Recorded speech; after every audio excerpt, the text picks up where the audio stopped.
انت كمسلم عارف ان احنا حاليا في فترة ضعف وخذلان بسبب اللي بنعمله في حياتنا واتباع الاجانب في كل حاجة، وده خلانا ننسى اساسيات الدين والبعد عن عبادة الله ونسيان فضل الله علينا. وده مذكور من زمن الخليفة عمر بن الخطاب رضي الله عنه عندما قال: نحن قوم أعزنا الله بالإسلام، فمهما ابتغينا العزة في غيره أذلنا الله. أيدي بلا نعم، كم جاد من فضله قبل السؤال، وكم أعطى وأغنى بمحض الجود السلام عليكم ورحمة الله وبركاته. النهاردة هنتكلم عن 5 حاجات لازم تعملها لو انت مسلم. يلا نبدأ الفيديو. واحد هيجي يقول: يعني الحاجات اللي هعملها دي هتغير حاجة في اللي بيحصل في الوقت ده؟ أقول لك: أكيد.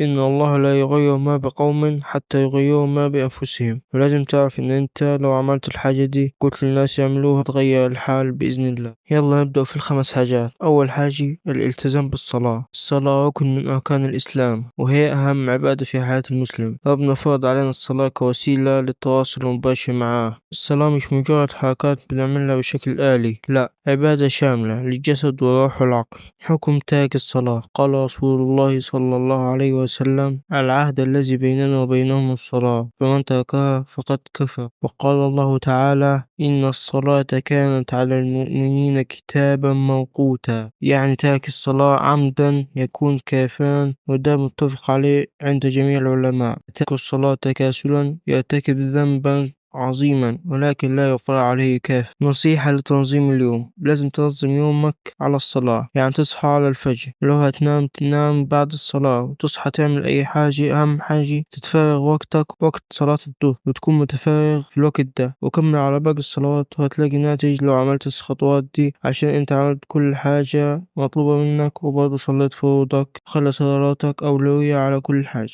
الصلاة دي سبب راحتك. انت لو خدت صلاتك تقربا إلى الله والدعاء في كل صلاة، وتكون خاشع في صلاتك، تلاقي الصلاة بتبعدك عن هموم الدنيا وتغوطها عليك، ومجرد ما تقف تصلي تحس براحة نفسية وسكينة. قال رسول الله صلى الله عليه وسلم: احنا بها يا بلال. يعني الصلاة كانت مصدر راحة للنبي والصحابة. جرب تصلي ركعتين عند الهم أو الحزن، هتلاحظ إن ربنا بيطمن قلبك ويريح بالك. الصلاة بتغسلك من الذنوب. الصلاة هي وسيلة لتكفير الذنوب. كل ما بتصلي ربنا بيغفر لنا ذنوبنا. قال رسول الله صلى الله عليه وسلم: أرأيتم لو أن نهرا بباب أحدكم يغتسل فيه 5 مرات في اليوم، هل يبقى من دونه شيء؟ قالوا: لا. قال: ذلك مثل الصلوات ال5 يمحو الله بها الخطايا. يعني الصلاة بمثابة غسل يومي للذنوب، ودي نعمة كبيرة من رب. تاني حاجة لازم تعملها الموازنة بين الدنيا والآخرة، يعني تدي كل حاجة حقها. مينفعش تصلي 24 ساعة في اليوم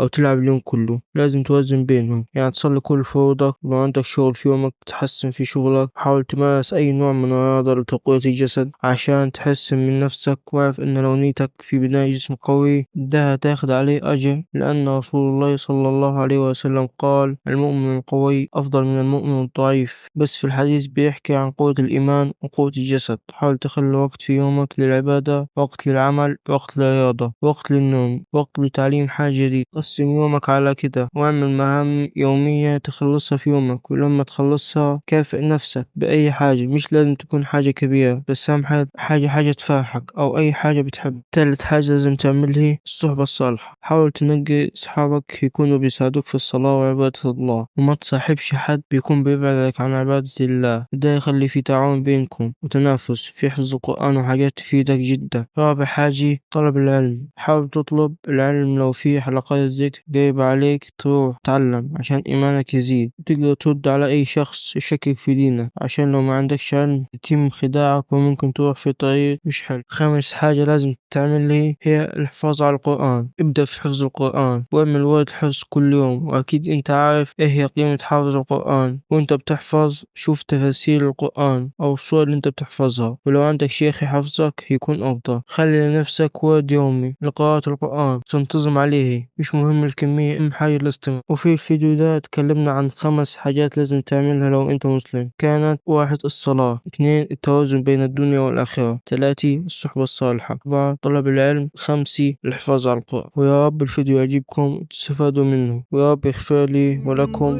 يا رب تكونوا بخير. يلا سلام.